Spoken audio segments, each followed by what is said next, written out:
welcome back to another ESO build video. And also, Happy New Year. Today, for me, it's 3 a.m. in the morning, and I just wanted to get this out the way. The build is pretty much 90% done, so I wanted to just get it out the way because there's a lot of external stuff that I have to do, like golding out jewelry and traits and shit. The text too long as it is. I had to spend enough time transmuting all the jewelry pieces and the weapons, and I just got sick of it. The build is functioning as intended, like I wanted it to, and I'm just putting it out there. Side note, please go check out my man Ace Savage ESO. He's an amazing player. He plays STAM DK in many different variations, as well as Mag Warden and dual wielding sword and board stamp sork. If that's not enough, and he X's on it, please go check him out. He's an amazing player. If you're not checking him out, you're wasting your time. Also, I will be crediting all the other channels in the description where I cited most of my work, as well as shouting out other people in the community that I feel deserve the attention. Moving on to the build. This build is primarily a all-around build, a weapon master of sorts. I call it the Night King, specifically after the Night King Rendo from the Dark Souls series, which was pretty much my favorite character. I pretty much modeled him after that. You don't see him in game, but the stories about him really made me want to make a build specifically about him. So yeah, like I said, this build is specifically a dual wield and 2H build, but it's much more than that. It can do 2H and sword and board and dual wield and 2H and bow. It can do it all. This is a master of weapons build, basically. Many different variations for the skills, and it can be ran in any kind of way you want. But there's certain items that you'd have to have going into the character sheet. Oh, I am on EU. I am an NA player on EU, so I'm not going to have max CP here. I will be reading most of the stuff from the ESO build editor. Most of the stuff will be from the ESO build editor, so I will have all that stuff in the description as soon as the video goes up. Just bear with me, because the stats are going to be slightly different, and the numbers are going to be a bit higher.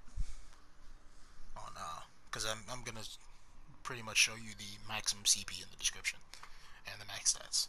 So here's my attributes. I have 8 in health and 56 into STAM. This is specifically what I do on most of my red guards. But once I get my Undaunted all the way up, I'm going to take the 8 points out and put them into STAM, because I'm not going to need them there anymore. I am running the Warrior, and I'm running artaeum takeaway broth. But there's 2 other foods that I run on this build that work extremely well. And artaeum is just something that I have for the build video for now. I don't use artaeum a whole lot. It's just the best possible food item for this build. There's no other food item in this game that synergizes with this build the best. Now, you see the health recovery and the max stam recovery. That's how the build is designed. It's designed specifically to have certain elements of heavy, but remain as a medium setup. The stats you see, let me go ahead through the non-CP stats from the ESO build editor. For max health, we have 16,300. For max magicka, we have 9,600. For max stam, we have 32,114. If you're running sword and board, it's going to be 33,200. Let's see.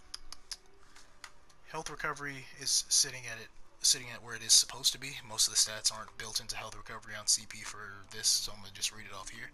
It's about 1,200. It's about 1,189 health recovery in non-CP, which is pretty high for a DK. And stam recovery is about, what, 1,250. About 1,250 in non-CP. But the numbers are so equivalent, I don't really bother with it too much.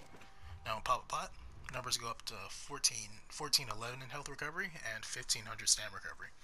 When you kill something, it pushes up to, since the Battle Rush passive on 2H, if you kill something on 2H, it'll push up to about 1,700 stam recovery. So this build has a huge amount of sustain. Not to mention the DK passives are going to push it up to the Ardent Flame ability with combustion. When you apply a burning status effect or a poison status effect, you get you restore 500 max stam. Not to mention the Earth and Heart passives, Battle Roar and Mountain's Blessing, and Helping Hands. So you have a huge amount of sustain and healing power on this build. Not to mention from the healing power, even the Elder Dragon bonuses increase the health recovery and Burning Heart passives. Since you're running Wings and you're running Volatile or Hardened, Hardened is really good for this build. I like Frag Shield too. but hardened would probably help frag shield out a bit if you're trying to mitigate some damage. Now, and non-CP dots can be overwhelming, but that's where the health recovery comes in. The health recovery really saves your life in most scenarios. Now, going into the slottables, the best possible food is artaeum takeaway broth, but it's expensive, and I don't like having to buy pearls or having to try to farm pearls because it is almost impossible trying to get them. And Telvar farming isn't going to work either because it takes too fucking long, and you don't get anything for those satchels except the other stuff. And I use that stuff for making pots. So what I use primarily is the lava foot soup and salt rice. Now you lose a bit of health recovery, but you still push up above 900 health recovery, and it still saves your life in most scenarios. Now your stam recovery is at 1700. You lose a bit of health too, but in non-CP I sit at like 22,000, 22.5 max health, 22,500 max health, which is perfect. I take enough damage and I can sustain. I can get out of there and move around. So this is my health recovery and my max magicka recovery and my stamina recovery. And non-CP, that's pretty much the equivalent number. And when I kill something, my stamina recovery jumps to 1,989. And CP, those numbers are going to be a bit higher. If this build were max CP with higher health recovery stats, it'd be 1,000 health recovery every 2 seconds, and it would be 2,111 stam recovery. So you see where those numbers are. Now, let me buff up for you. Character sheet. So on this bar, you have 3,880 weapon damage, and on the 2H bar, you have 4,273. Now these numbers can be equivalent, but just on the dual bar, I didn't feel like getting the transmute crystals to change one of the axes to Nirnhone, but the charge trait that I'm running on it is working. It's pretty much overperforming what I thought it was going to be doing. It's performing like really well, and the damage from Blood Craze, because I use Blood Craze as a primary spammable, because some people just avoid Dizzying Swing like the plague. They will not let you hit them. Not that I've had problems with Dizzying Swing. If I want to hit you with Dizzying Swing, I'm going to hit you with Dizzying Swing no matter what. But I like using Blood Craze as a spammable because it's fast and it does a lot of damage on the front swing and the back swing. Not to mention the bleed is very aggressive. I love it, and I don't use poisons on this build. I use a poison enchant, and I use a physical weapon damage enchant, and that's it. Alongside the weapon damage enchant on the dual wield bar. You don't really need poisons on this build unless you're in Cyrodiil or a champion point PvP situation. Then I would suggest poisons if you're fighting against a Templar, maybe. But you don't really need that on this type of build at all. Enchants are really strong. Extremely strong. Now, moving on to gear. Now, the thing y'all been wondering, I've been running green pack this patch. It's on the main bar, infused weapon damage. So you know green pack gives you max health, health recovery, max health. And while you have a food buff active, your max health is increased by 2,500, and health recovery is increased by 250, which is a huge bonus. I wanted this specifically from heavy because medium needs health recovery. If you don't have health recovery, you're going to struggle healing. I mean, there are some builds that can survive easier in medium, but it's solely dependent on the race. There's a lot of DKs that run Argonian. I don't care for running Argonian. I don't care what you say about it. I don't care for running Argonian because a lot of people do it, and I prefer to run Redguard. Redguard has a huge amount of sustain, and I don't think I need a crutch. I don't need a crutch. I don't need the Argonian crutch. Don't judge me. On the dual wield bar, on the other bar, I run charged. I run a poison enchant. This poison enchant works wonders. It hits extremely hard. I like it. Charge was not intended for this build. This is supposed to be Nirnhone, but charged is really, really good. Really, really good. For applying bleeds, it pretty much pushes that 16% bleed proc chance to 126%, which I'm pretty sure diminishes in some kind of value, which is fine. It shouldn't be 116%, but that's fine. I'm totally cool with that. But it's an extremely high proc chance, so I get 2 bleeds off extremely fast just from one blood craze, and I'm also running a 2H axe on the back bar. You can run carve on the back bar. You can run dizzy. You can run crit rush or whatever you want to run right there in that slot. What I run is dizzy, and I'll possibly running carve in the future.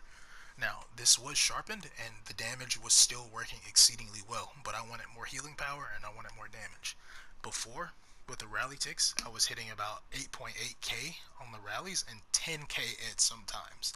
Once I get to the 5 second left mark, because that's usually where I wait to get the rally to crit, because I run sometimes I run Flames of Oblivion on the 2H bar, so they crit more often, so I get that rally and Vigor Tick to crit alongside with my health recovery to maintain my healing. And yeah, so that ticks up really high now. And this is a non-CP. I get 10k rallies pretty consistently. When it crits, I get them pretty consistently. Next set is Bloodspawn. On all my big pieces, I'm running a prismatic glyph on all my big pieces. Most of my pieces are impenetrable, with the exception of the one well-fitted and the one infused and one reinforced. The reinforced is intended. These two need to be in pin. Both of these need to be impenetrable. You want as much crit resistance as you can possibly get because you're running medium. Now, also, medium is extremely speedy as well. I really do like going back to medium instead of heavy. It's just the problem of lag spikes. If there wasn't a huge amount of lag, then survivability wouldn't be a non-issue.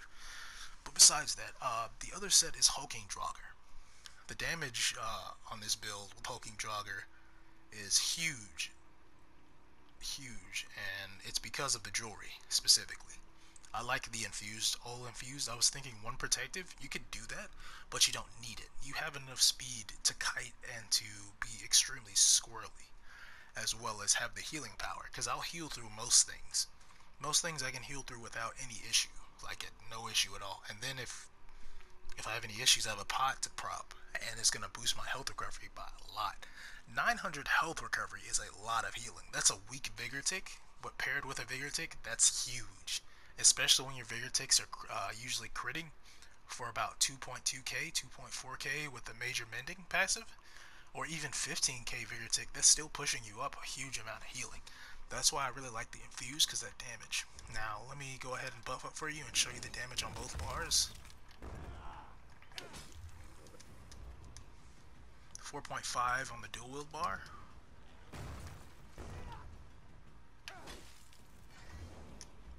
4.955 on the 2H bar. Now, if the jewelry is maxed out gold, it'll be 5,058 weapon damage. You'll get to that mark if you're running a fighter's guild skill on this bar. Usually, I run a Flames of Oblivion skill. Run the Ardent Flame skill, Flames of Oblivion. So it's going to be about, it's going to be 4,855. But when it's gold, it's going to be 4,928. That's really the whole thing with this. It has to be complete to be like really strong, which isn't a problem. You should definitely develop builds that are very strong. Now, moving on to the physical resist. Now, since I said this build can do sword and shield, the sword and shield in non-CP, the spell resistance is 30k, 30,600 spell resist. Physical resist is 28,000 and 28,600 physical resistance. And CP, it's 32,300 spell resistance and 30,300 physical resistance.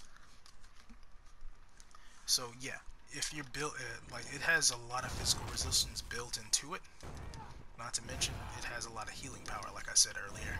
I'm going to show you the vigor ticks with everything up on both bars first. Let me go ahead and prepare it.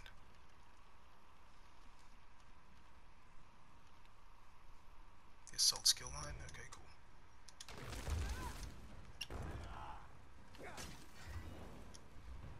Let's see, 2H bar, 21, nearly 22,000, vigor tick on the 2H bar, and it should be about 20,000.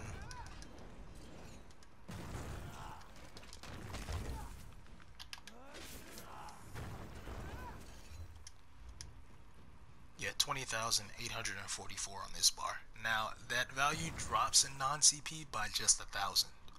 So the rally and vigor takes are really close together. They only drop by 1,000 when you go into non-CP.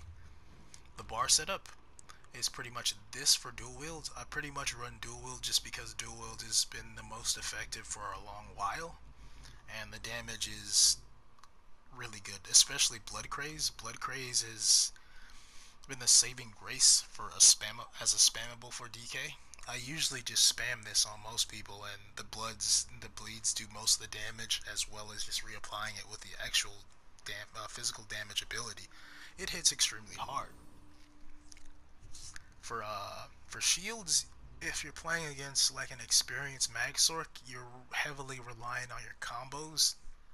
Mag wardens, it's not easy to play against multiple of them. Multiple shield classes is not easy, especially mag wardens and mag sorcs, but that's pretty much a given in the last few patches, which is pretty much acceptable at this point. Also run Venomous Claw on this bar, specifically just to have it here.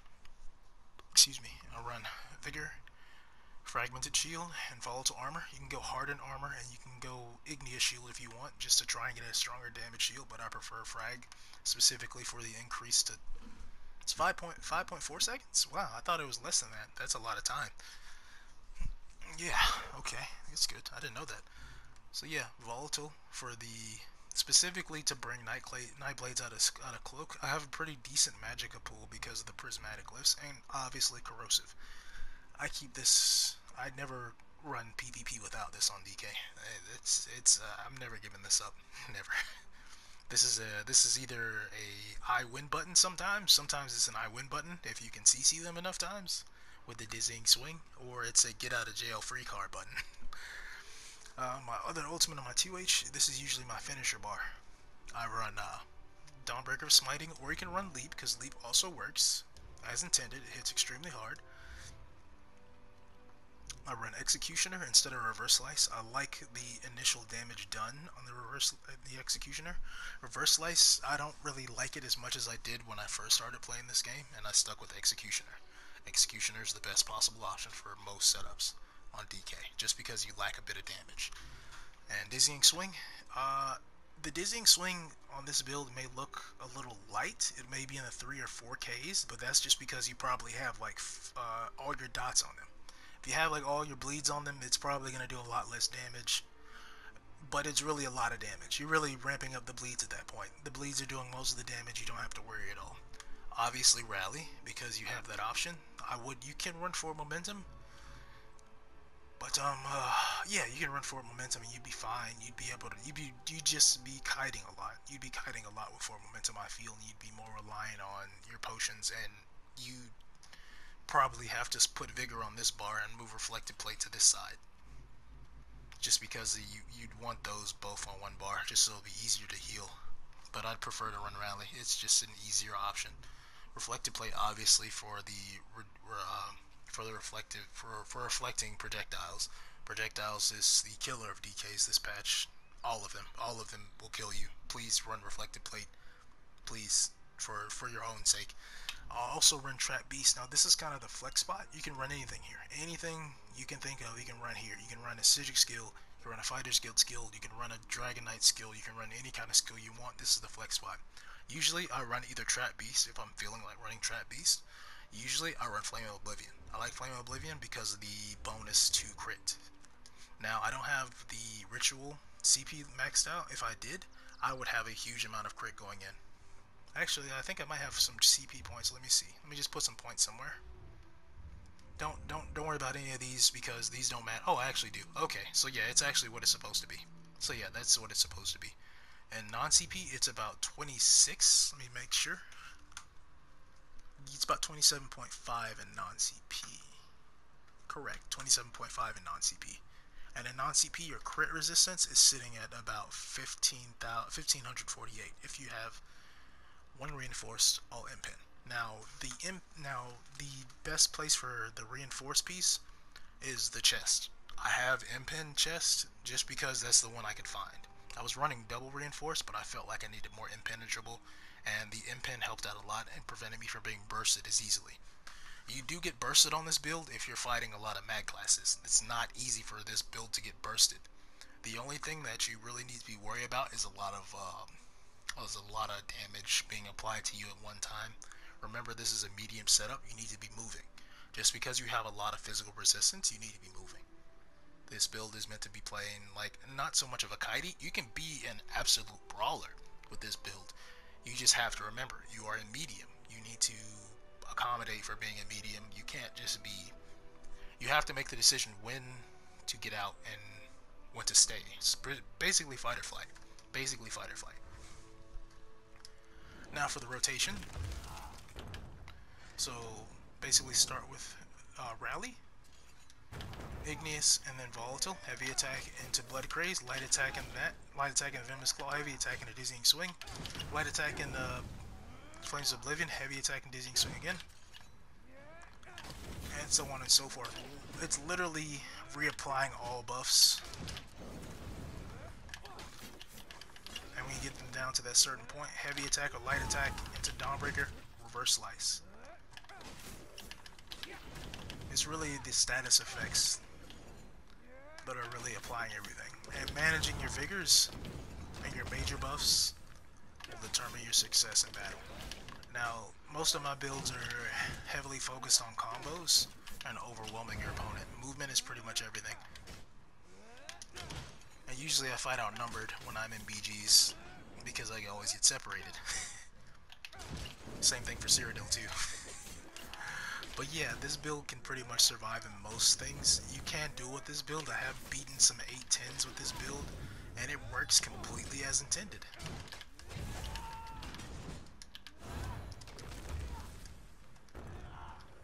Okay, I believe that's about it. I will be adding gameplay at the end of this. I hope I put some in the beginning. This is early in the morning. I might not feel like putting it in the beginning, but I will put it in the end. I believe that is about it. I think I've covered everything. I hope you all enjoyed the build video. I really appreciate you coming out. And a small tidbit to my returning subscribers. I want to say thank you for all the love and support, because I didn't think I'd actually get this far at all. I've been here for some years. I've been on YouTube for some years, and I really didn't think I'd get this far. And at the same time, I wanted to ask you guys, is there anything you wanted to actually see? Because I have some things planned for ESO content in the future that I'll discuss later if you guys want to talk about it. But I really would like suggestions on what you want to see. That's really what I want to know. So please, any suggestions, any at all, any games? I guess I'll keep the games kind of light because I already have a setup of stuff that I want to do. But I will look into it if you have any good suggestions. But any suggestions pertaining to ESO or any ESO content, any commentaries that you want to see or hear, please let me know, because I will do them. I believe that's about it. I want to say thank you again, and have a great day. Alright, I'm back. Welcome back.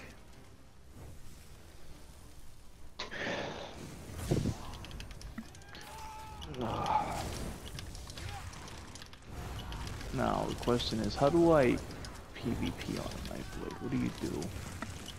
Oh, let me stop. What kind of question is that? You just pop in cap, of course, and then they die.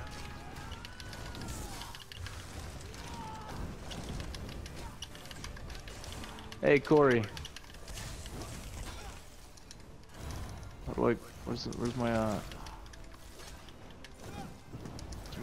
Kauta or whatever it's called.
This is the reason why I want more damage in my build. This dude could have easily been more. Could have easily been dead already.